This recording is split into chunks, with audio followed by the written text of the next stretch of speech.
BA first year Hindi. हम कबीर दास की साखी को पढ़ेंगे। कबीर दास का पहला पद है, सतगुरु की महिमा अनंत अनंत किया उपकार, लोचन अनंत उघारिया अनंत दिखावनहार। कबीर दास जी कहते हैं कि सतगुरु की महिमा अनंत है, उन्होंने हमारे ऊपर अनंत उपकार किया है और लोचन अनंत उघारिया अनंत दिखावनहार, उन्होंने अपने नेत्रों को खोलकर हमें ज्ञान का अन्यत्र मार्ग दिखा दिया है। दूसरा पद है, सतगुरु साचा सूर्य बा शब्द जुबाहा एक, लागत ही भय मिल गया पड़ा कलेजा छे। जो सतगुरु है वही सच्चा सूरवीर है। सूर्यवा मतलब सूरवीर। शब्द जुबाहा एक, उसने हमारे तरफ एक शब्द फेंका, ज्ञान का एक प्रकाश हमारे तरफ फेंका, लागत ही भय मिल गया पड़ा कलेजा छे, और वह शब्द सीधे आकर हमारे कलेजे में लगा और मेरे अंदर जितने भी अंधकार थे, अज्ञान थे, सब समाप्त हो गया और मुझे उस सतगुरु की ज्ञान का प्रकाश मिल गया, अर्थात मुझे वो सतगुरु मिल गए। तीसरा पद है, पीछे लागा जाई था लोक वेद के साथ, आ गए थे सतगुरु मिल्या दीपक दिया हाथ। कबीरदास जी कहते हैं कि मैं इस संसार में जो नाना प्रकार की भ्रांतियां हैं, वेद पुराण उपनिषद, इससे पढ़ने से ये मिल जाएगा वो मिल जाएगा है, तो पीछे लागा जाई था लोग वेद के साथ। कबीरदास जी कहते हैं कि मैं भी इन भ्रांतियों में भ्रमित हो गया था। मैं भी वेद पुराण उपनिषद आदि मतलब जो जैसा कहता था वैसा मैं करता था कि उसको पढ़ने के बाद अर्थात हमें प्रभु के दर्शन मिल जाएगा। तो पीछे लागा जाए था लोक वेद के साथ, अर्थात लोक वेद उपनिषद पुराण में जैसा कहा गया है उसी प्रकार जैसे पंडित बताते थे, मैं उन्हीं भ्रांतियों में नाना प्रकार वहीं पढ़ता था कि प्रभु मुझे मिल जाएंगे। लेकिन आ गए थे सतगुरु मिला दीपक दिया हाथ। लेकिन मैं जो ही इन सब भ्रांतियों के पीछे भागा जा रहा था, तभी मुझे आगे से ईश्वर मिल गए। उन्होंने मुझे मेरे हाथ में ज्ञान रूपी दीपक दे दिया। चौथा पद है, 64 दीवा जोई करी 14 चंदा माई, तेहि घर किसको चंदना जिहि घर गोविंद नाई। कबीरदास जी कह रहे हैं कि 64 दीवा जोर करिए। आप किसी घर में 64 दिए जलाइए, 64 दीवा जोई करी, किसी घर में आप 64 दीपक जलाइए। 14 चंदा माए, चंद्रमा के 14 कलाओं का प्रकाश करिए। तिही घर किसको चंदना जिही घर गोविंद नाई। कर रहे हैं कि कबीरदास जी की जिस घर में हमने 64 दीपक जलाया है, चंद्रमा की 14 कलाओं का प्रकाश किया है, अगर उस घर में तिही घर किसको चंदना, उस घर में चंद्रमा का प्रकाश है, सब कुछ है, 64 दीपक जल रहा है, चंद्रमा के 14 कलाओं का प्रकाश है, लेकिन ती घर किसको चंदना। अच्छा, उस घर का प्रकाश किस काम के, जिस घर गोविंद नाई, जिस घर में भगवान ही नहीं है वो प्रकाश व्यर्थ है। पांचवा पद है, भक्ति भजन हरि नाम है दूजा दुख अपार, मनसा वाचा कर्मना कबीर सुमिरन सार। कबीरदास जी कहते हैं कि भक्ति भजन हरि नाम है, अर्थात सिर्फ प्रभु की भक्ति ही, अर्थात हरि की भक्ति ही भक्ति भजन हरि नाम है। अर्थात आप भक्ति करिए, उस हरि के भक्ति करिए, क्योंकि हरि नाव रूप में आपको पार लगाएगा। भक्ति भजन हरि नाम है, आप प्रभु की भक्ति करिए, वहीं जो हरि है वही नाव रूप में आपको पार ले जाएगा। दूजा दुख पार, और उस हरि के सिवा छोड़ के इस दुख में, इस संसार में समस्त दुख ही दुख है।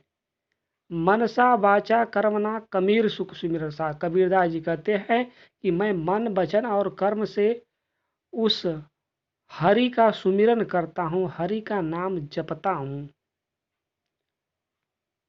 छठवां पद है, तू करता तू भया मुझ में रही न हूँ, वारी फेरी बल गई जित देखूं तित तू। कबीरदास जी कहते हैं कि तू करता तू भया मुझ में रही न हूँ, अर्थात मैं राम राम करते करते मैं स्वयं राम बन गया, मतलब मैं अपना सब कुछ राम पर निछावर कर दिया। तू करता तू मैं मुझ में रही न हूँ, करें कि मैं ईश्वर की भक्ति करने बैठा था, राम राम जपने बैठा था, मुझ में रही न हूँ, अर्थात मुझे खुद का ज्ञान ही नहीं रहा कि मैं कौन हूँ। हैं, मतलब मेरा मन उस ईश्वर के मन में लीन हो गया, मुझे कुछ ध्यान ही नहीं रहा, मुझे कुछ ज्ञान ही नहीं रहा। वारी फेरी बल गई जित देखो तिस तू।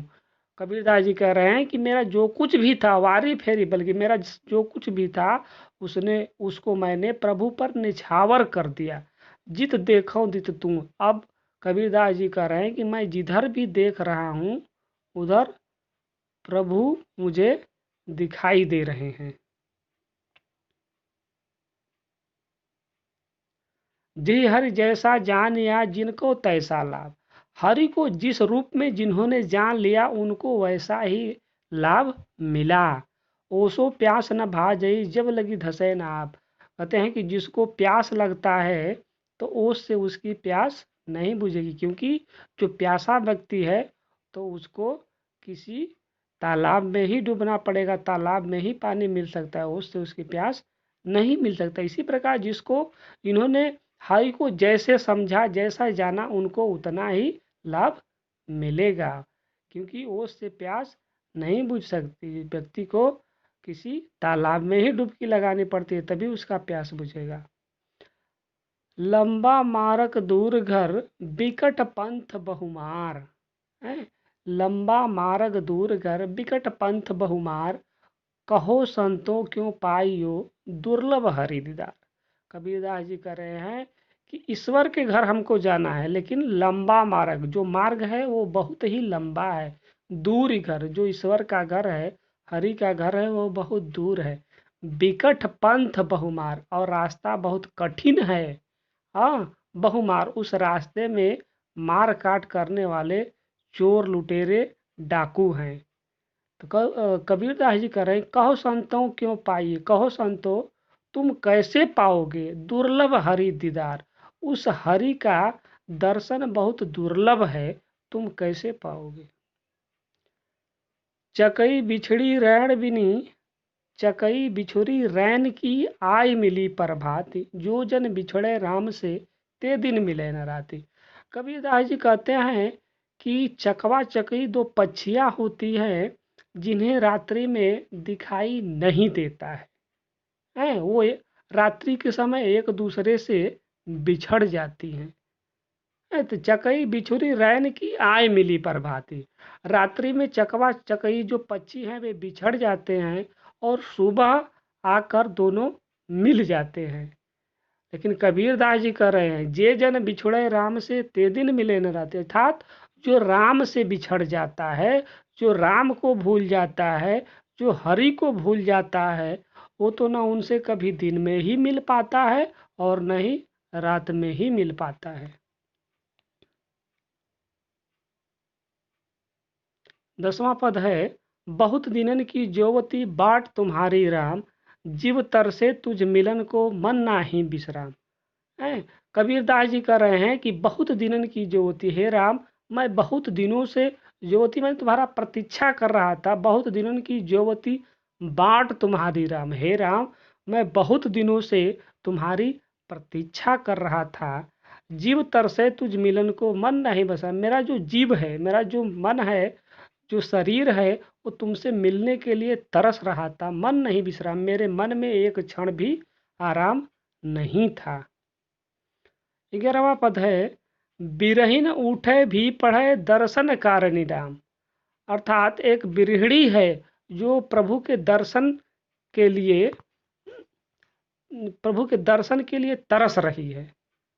बिरहिन उठे ही पड़े दर्शन कारणि राम, अर्थात वह बहुत जीर्ण शीर्ण हो गई है, बहुत दुबली पतली है, तो बिरहिन उठे ही पड़े दर्शन कारणि राम, वो बहुत दुबली पतली है, वो उठती है तो गिर जाती है, राम के दर्शन के लिए उठती है तो गिर जाती है। बिरहिन उठे ही पड़े दर्शन कार्य राम।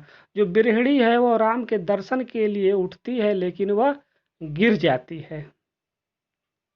मुआ पीछे दे हुए सो दर्शन क्यों काम। तो कबीरदास जी कहते हैं, हे राम, जब वह मर जाएगी तो उसके बाद तुम आकर दर्शन दोगे तो वो किस काम का होगा। 12वां पद है, यह तन जारो मसी करो लिखो राम का नाम, लेखन करो करंक की लिख लिख राम पठाओ। कबीरदास जी कहते हैं कि मैं जो यह तन है इसको जार कर, मसी मतलब स्याही बना दूंगा। यह तन जारो मसी करो, मैं यह तन जार कर इसको स्याही बना दूंगा। लिखो राम का नाम, और उससे राम का नाम लिखूंगा। लेखनी करो करंग की, और लेखनी अपने जो मस्तिष्क की हड्डी है उसकी मैं लेखनी बनाऊंगी। और लिख लिख राम पठाओ, और उससे मैं राम का नाम लिखकर पठाऊंगा, जिससे कि राम को एहसास हो जाए कि मैं राम से कितना प्रेम करता हूँ। दीपक 13वां पद है, दीपक पावक आनिया तेल भी आना संग है। क्योंकि प्रकाश के लिए 3 चीज़ों की आवश्यकता हुई, दीपक, आग और तेल। प्रकाश के लिए 3 चीज़ों की आवश्यकता होती है। तो दीपक पावक आनिया तेल भी आना संग, मतलब दीपक और आग और उसके साथ तेल भी चाहिए, क्योंकि तीनों आएगा तभी प्रकाश संभव है। तीनों मिलकर जो या उड़ उड़ी पड़े पतंग। तो करें कि दीपक, आग और जो तेल, ये तीनों जब संग में मिल जाते हैं, अर्थात व्यक्ति के अंदर ये जो ज्ञान रूपी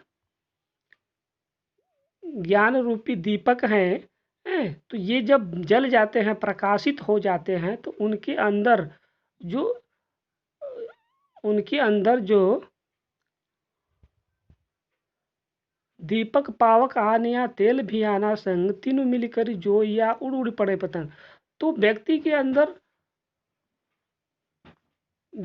अंदर जब तीनों मिल जाते हैं, दीपक, आग और तेल, जो तीनों एक साथ मिल जाते हैं, तो व्यक्ति के अंदर प्रकाश हो जाता है। मतलब ईश्वर जो है व्यक्ति के अंदर, ये तीनों जो सहज भाव हैं, इससे उसके अज्ञान को प्रकाशित करता है। मतलब उसका जो अज्ञान रहता है उसे तीनों मिलकर ये प्रकाशित होता है, उसके अंदर प्रकाश हो जाता है, मतलब ज्ञान हो जाता है, ज्ञान की प्राप्ति हो जाती है।